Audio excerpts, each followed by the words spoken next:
So first off, we're here with Hanging with Andrew. It's the name of my show. Hanging with Andrew? Hanging with Andrew. Sick. You're just hanging with Andrew. I am. This is featured on YouTube, sometimes on Spotify, which I need to get better at putting this on Spotify. Mm-hmm. So I'm going to do that today.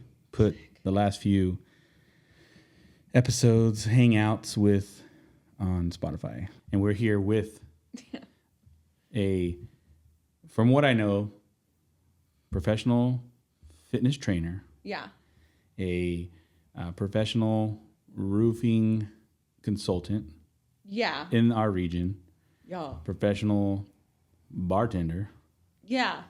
And semi-pro singer. Yeah. I mean, you're not ashamed to put a clips on social media. Yeah, I'm not ashamed. If it's what you like to do. Should I be? Maybe. Well, you do it anyway. Yeah, I do it because I love it. There's people, I saw a series of videos. I follow a lot of pickleball people, right? 'Cause that's what I'm into. And there's a guy, and he's real cool. He's funny. And he's like, somebody challenged me to post 30 videos in one day. And literally, like, every video was like, somebody challenged me to post 30 videos in one day, and this is video number 3. If you're seeing this for the first time, comment, whatever. And every video was the same thing, but he was unashamed. He's like, whatever. Yeah. What's it going to hurt me? Popped off. Yeah. It probably helped him. Maybe so. Get linked into the algorithm somehow. Yeah. I do, like, for my work, right, with the Kavanaugh crew, mortgages is how we earn a living, right? But, like, my role is multifaceted, where I do marketing, I do content creation, I do events, I do classes, and I do some loan officer activities as well with my team, which you met my team a minute ago. But I do it for other people more than I do myself. So it's like you train people more than you train yourself, and maybe I should also do it for myself. You know what I'm saying? Right. Yeah, I do. It's difficult. I mean, at least for me, I don't know how it is. This is what you do for a profession. Do you enjoy the training part of it too on yourself? Maybe I did at one point. I think after doing it for so long, like 15 years, I think I've been a trainer. After I had hit like a slump like 2 years ago, where I was just like, I don't know if I love this anymore for me. Yeah. It just becomes a little mundane. It's the same moves, the same, like, how do we switch it up? How do we change it? How do I fall in love with this all over again? But that's like marriage too, right? Like you sit in your marriage for so long, it's always the same things. And what do you have to do to try to make it better and try to fix it? Well, you decide that, right? And you and your partner decide that. But, I just haven't stopped, although sometimes I'm bored. Yeah.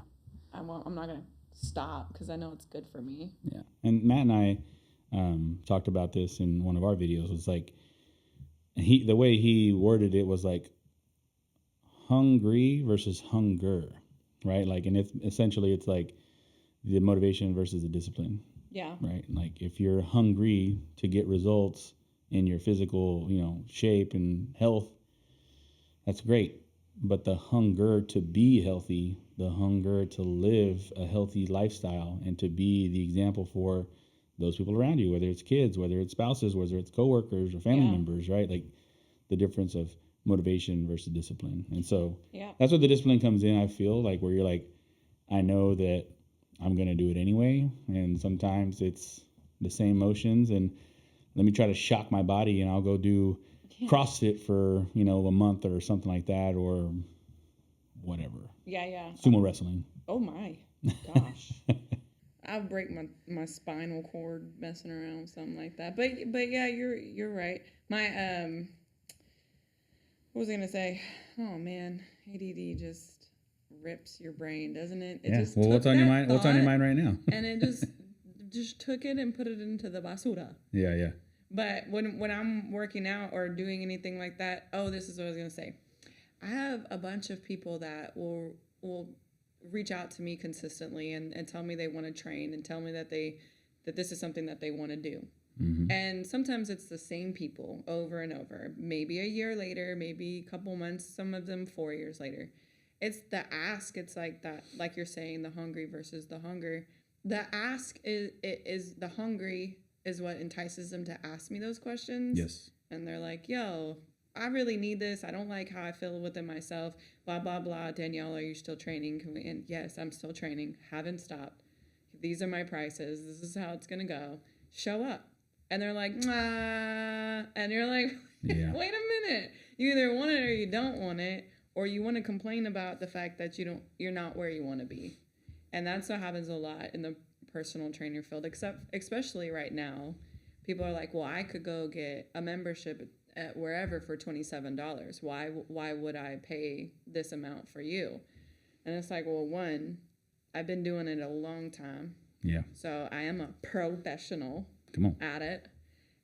But two, you could pay $29 a month all you want to, but when you walk in there, do you know what you're going to do? Are you going to get your heart rate where it needs to be? Do you have the form? There's the quality to it. It's like whatever you're doing when you're walking somebody through the house buying process or whatever that looks like.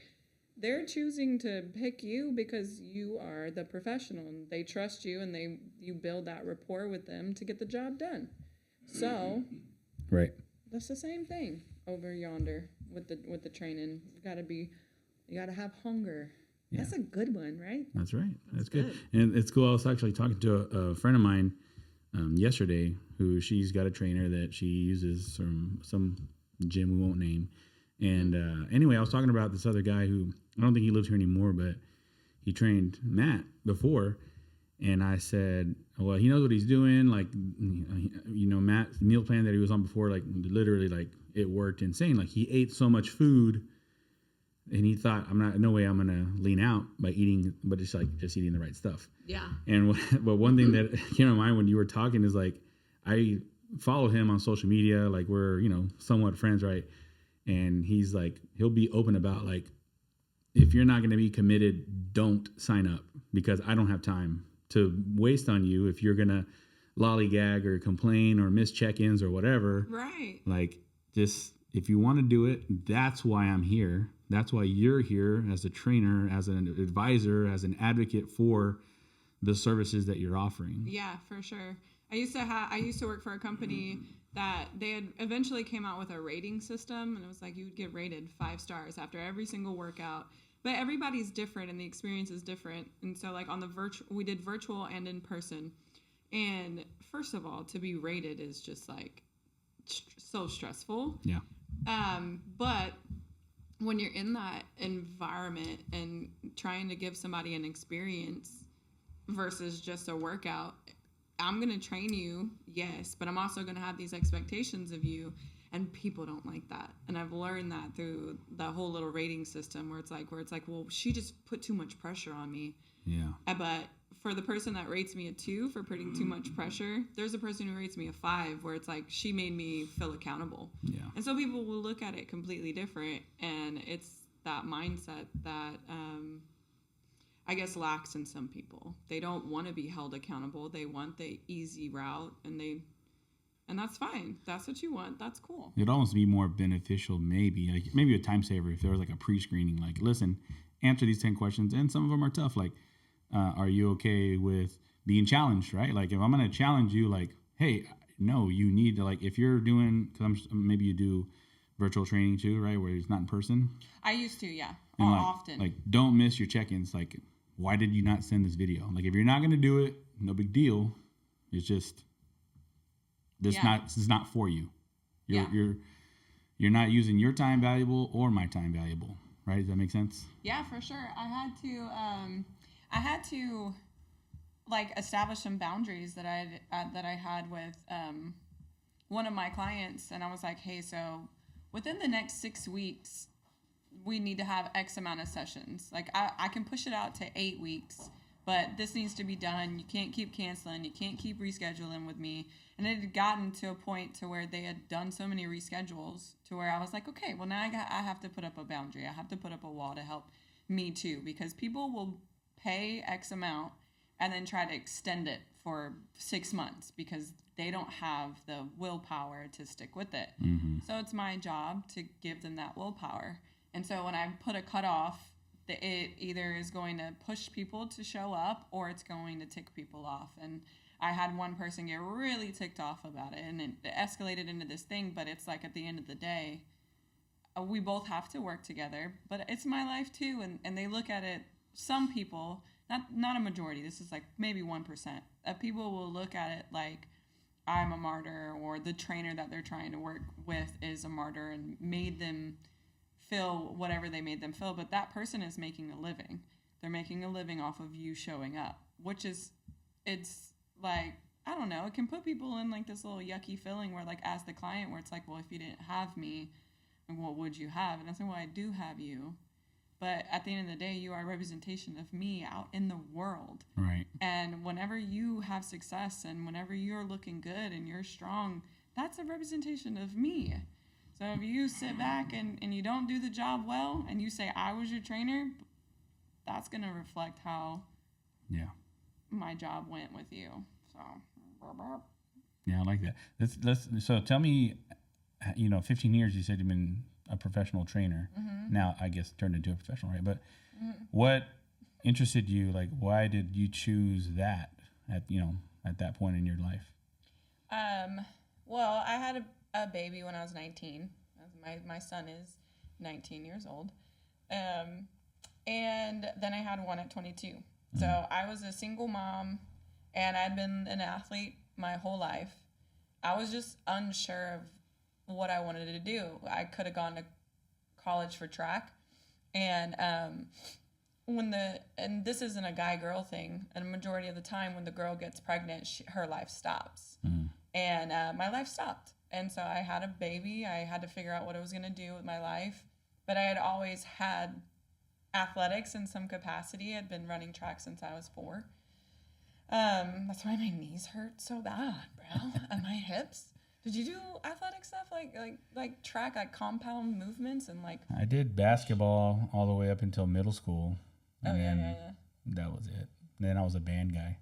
Yeah, but that's sick too, though. Well, so here's a quick story on that, like real quick. Like, I was in basketball all the way to middle school, and also in band, and then I was very good at music. So I was very good at my instrument. Not sponsored by Bang, not yet. And so then I went to like all the coaches, like, I've been a big guy. I've always been a bigger guy. Yeah. Like, hey, Ramon, why don't you play for my football team? Heck yeah. So come freshman year, I'm like, okay, I want to try it too. I want to try football. Why not?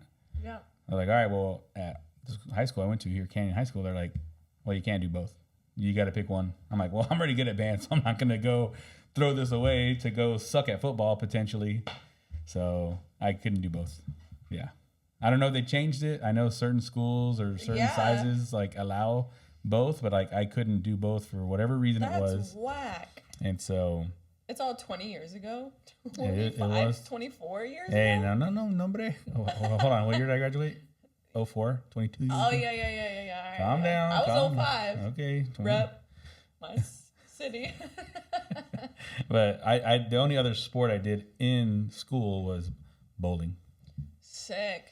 I like to do these off kilter things. Yeah, like now I'm a pickleball guy, but yeah. Yeah. I loved basketball forever, and then I'm like, I'm never gonna be in the NBA. I'm closer to being a professional pickleball player than I ever have been. Turn up.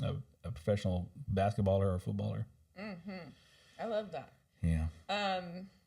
But basically, yeah, that's how that moved. So single mom wanted to continue your fitness lifestyle, and you enjoyed it, and then where did you first start off doing? Like, did you work at a gym? Bally's, dang, I haven't heard of a Bally's in a long. Did we have one here in town? It was in San Antonio. I lived in San Antonio. Okay, I think we might have had one here. I think it was like crazy. I think it was right. You know where Two Tarts is at? I think there was something right next to it. There's the boutique there now, but it used to be some sort of like indoor personal training spot? Women's only gym. That's why. Curves. It was Curves. Curves, right? 60, was that a gym? 60 and up. They didn't say it was 60 and up, but everybody knew. They saw you come in. They're like, "Come on, you little youngster, get out of here. Get out of here. Go to World Gym. Your knees is good, girl. Get out. You don't need this. You don't need us." That's kind of what started it. I needed to find something that I knew that I could be good at and efficient, and it would bring in, enough revenue for me to care for my children. And that was the primary thing. I had a guy. I would be in the gym a lot. I worked at Gold's Gym. I was like the front desk girl, so I had freedom to work out whenever I wanted to. I was doing these regimens. I had started CrossFit when I was like 24. I was doing regimens in there that were like piqued this dude's interest, and all he did was plant a seed. And he was like, you should be a personal trainer. Like, I want you to train me. And so when I look at you, that's my first thought. I'm like, I want to get on that regimen that she's on. And he planted a seed, and I just started to go get my certification and do all the education stuff. That's cool. Boom. Well, whoever that guy is, do you remember his name? Yeah, Edward Aguirre. Edward Aguirre. Well, Yeah. Thanks to We're him still homies. for planting that seed. Hey, about Edward, he found Jesus Really? 2 years ago. Yeah. And really locked in. But even him and his brother, so I've known them since I was in pre-K. We grew up together. Yeah. And like maybe 10 years ago, I sat and I had multiple conversations with them about Jesus. And these are the dudes that would sit there and say, I don't believe in marriage. I don't believe in God. Yeah. Both of them are saved now. Both of them have like figured it out. And it is the coolest thing to watch stuff like that. Yeah. And they always say, like, if you just plant a seed, then that's what he did with me with personal training. That's cool. But like, you never know what your little seed might have done to somebody. That's why you don't force Jesus and force God on nobody. Yep. But all you got to do is plant a seed, and they'll figure it out on their own. And Yeah. God don't never stop chasing. Mm-hmm. So hey, that's cool. All right, shout out Edward. Shout out Edward, man, and congrats, for finding the Lord. That's amazing. I was at a men's for our church. We had a dinner the other day, and it was like 25 or 28 guys there. It was great, right? And one thing my pastor said was something along the lines of like, the best like way that you can share the gospel is by living it. Yeah. Like, it's not by memorizing Psalms 123 or quoting the scripture. It's by the way that you live the word, right? Like, if they can see the joy in you, they can see that you're living life like Jesus, and there's nobody's perfect, only Jesus, right? So don't like get it wrong or feel bad about it if you get off track, right? You get off track, right? Because there's course correct, and that's called the Holy Spirit. Mm-hmm. Brings you back in line. Say that. So if you just, I don't know, and we can't buy our salvation, and that's what I want. I want people like to, if you're watching this and listening to this, you can't buy it. You can't buy it by good deeds. You can't buy it by how much you tithe. You can't buy it by how much you donate or whatever. Yeah. It's by you saying it with your mouth and believing it in your heart that Jesus Christ died for your sins and he rose again, and now he's seated on the throne. Hey, press that button.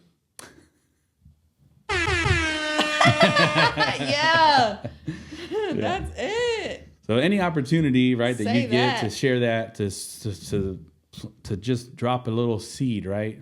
And I like how you said it, where it's like, you can't force it. You can't force anything on anybody. You can't force fitness on somebody who really don't want it, right? Right. If they want it, they'll come seeking, and then once they seek it, just like the love of Jesus, right? Then they're gonna like take it just like Edward did, and they're gonna run with it. Yeah, bro, that's good stuff. That's real good stuff. You did good. I'm so proud of you. Well, we're not done yet, so tell me a little bit about the rest of your stuff, right? Yeah. Your roofing. You're with a great company. Yes, a great I am. owner, Mr. Chris Jimenez. Raise the Roof, RAZE Roof. Right. Here in Central Texas. How far out do you San go? Antonio. Well, Pleasanton, Helotes area. We'll do up in Bernie. Yeah. Garden Ridge, Canyon Lake, all the surrounding area. I mean, I always feel like it's just county after county after county after county around here. Mm-hmm. It always feels just like one thing, and I never realized that it's like 62 counties within a 10-mile radius. Say the San Antonio to Austin area. Yeah, we're gonna say that. Yeah, that's what I would say. Back into Helotes and we've been cranking it out in Pleasanton though lately, but it's about to be storm season, so I've been learning a lot right now on how to prep for what's to come, and so basically it's just what we're going to be looking forward to. as far as, and at the end of the day, it's veteran owned. Yeah. And so he's such a good guy. And yeah, shout out vets. Shout out veterans. Yes. Thank you, Chris, for your service. And Yeah, I was like, is he still going to keep I know. I forget how long. Some of these are real long. Some of them are not. But That was sick. Yeah. I wasn't going to stand up. yeah. But he's a good man. So if you are in need of something, he will come out, he'll inspect it himself, and then he'll let you know exactly what it is that you need. There's a lot of companies out there that will be like, you need an entire roof replacement off of just like one shingle that could be in need of a repair. Yeah. And he'll work with you too. Like, there's been instances where somebody has given him multiple referrals and that person needed something fixed on their roof, and he's like, all right, I got you. Yeah. I'm not going to charge you. Like, you've done a service for me, and this is, I'm going to, like, he's a people person, relationship guy. So it's nice to work with somebody like that. It's also nice to work with somebody that just, like, genuinely believes in you and your capacity. This is going to be a sidebar, but it's been hard to keep it. Go on with it. No, you already started. We're live. You see how okay, good. See how that? Wait, be a grown up. No, it's hard. So for some people in this world, it's hard to keep relationships steady when you go through certain things in your life, and you got to have a really good group, or sometimes maybe God just wants you to be alone for a little while. That's something that I am learning. And I'm learning about reliability of people around me, those people that choose to believe in me and actually do.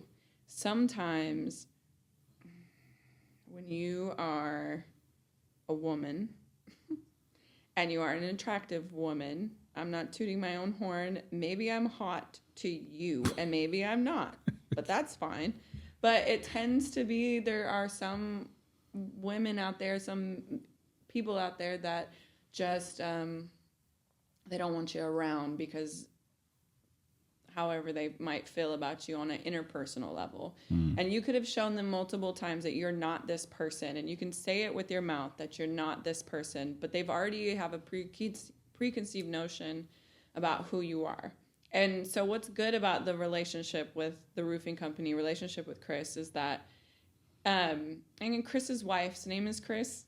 What's good about the relationship with them is just like they've taken the time to actually get to know me and get to know their employees and take me for what I'm saying with my words and not preconceived notions or anything like that. So that is a relief, and it's just a relief in relationships, period, friendships, period. Yep. Because everybody has a story, everybody has a background, everybody F's up, and I just went through a divorce, and I had no idea how I was gonna behave with that or what the outcome was gonna be for me internally. I didn't want it. It was an unwanted divorce, and I've read a lot about that. I don't know if you heard of Lisa Tershikert. I didn't say the last name right. And it could be Liza. I don't even know. But she writes a lot about unwanted divorces and things like that. And like I fought for my marriage, and then it just like kind of hits you, and you don't know what the heck you're going to do. Yeah. But you have to be surrounded by really good people who know you and know your heart and can walk with you through stuff like that. Because a lot of people don't want to stand by you when you grieve because they don't get it. They don't understand, especially they've never been there, never lost someone, never had a divorce. And so they can't relate, can't sympathize. So what they can do is berate you and start to just become like irritated by. Yeah. I mean, that's I don't know, maybe disappointing because you would want, like, I've never been divorced, and not that I don't have sympathy for you, but I'm not going to degrade you or think differently. Like, oh, she's a divorced woman, right? Like, or a divorced man. Like, I know plenty of people who have gotten divorced, right? But it's about love showing up. Like, if the person that you're connected with as a friend or whatever the relationship is, if they truly care for you, then it's not going to matter. Like, do I know how to console somebody who's lost a parent? I don't, because I haven't lost a parent, thank God, yet. Yeah. But, you know, it's difficult because you're like, I don't know what to do. I don't know what to say. Sometimes you don't have to say anything, but if they show up in love, like, hey, I just love you. I'm here for you. Like, there's nothing that I can do to make this situation any easier for you. Yeah. Other than, but if there's something I can do to make it more difficult, I'm not going to do that. I'm not going to judge you. I'm not going to downgrade you or whatever. Well, there's a thing too, is throughout that experience, you can't help but like beat yourself up, and you're like, man, okay, so love does have an expiration date. Like, these people had said these things and told me they were going to be here for me, and they were like, enough is enough. Like, this is where I draw the line. Like, Danielle's too sad for too long. I had somebody say, it sounds like you're feeling sorry for yourself.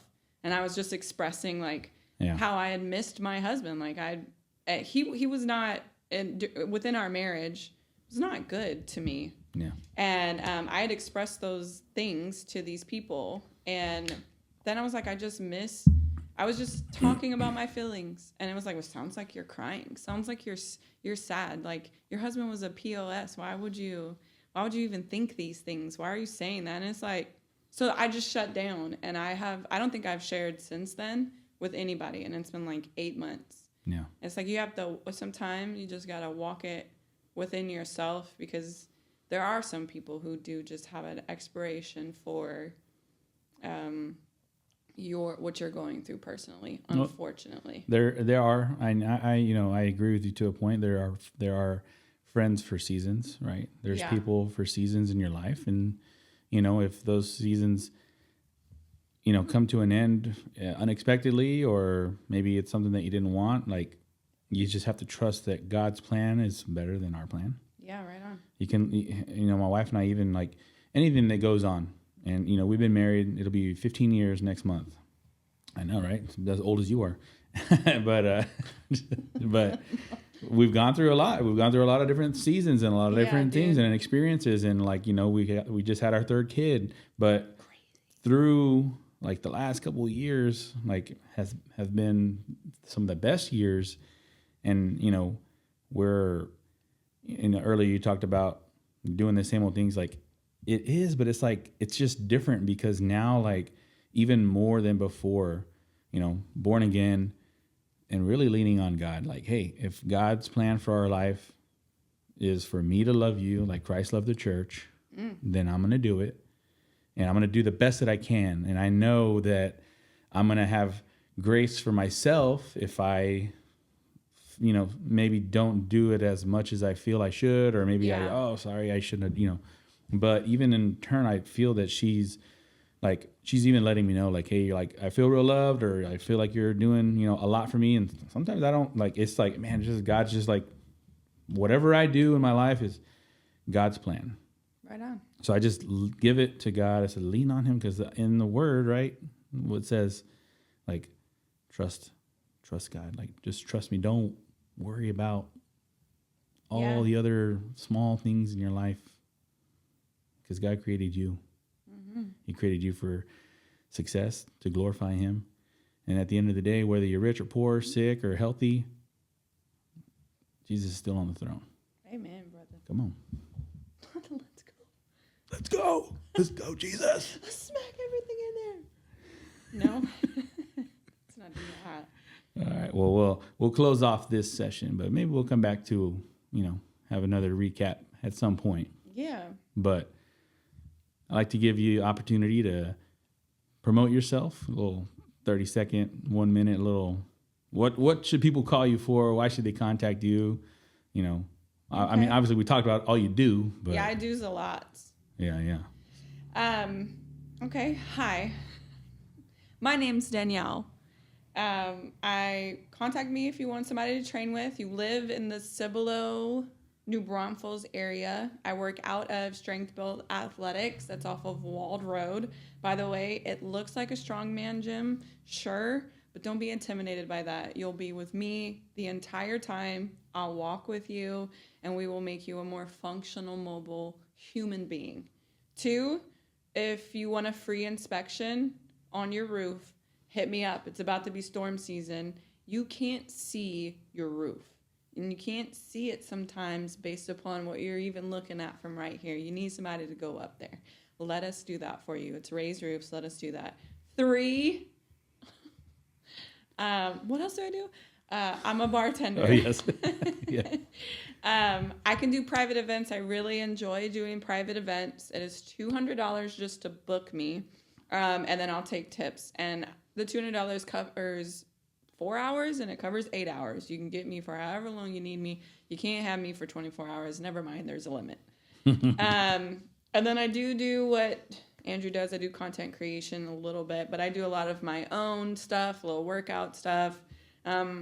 And if you ever need somebody to talk to about the Lord, holler.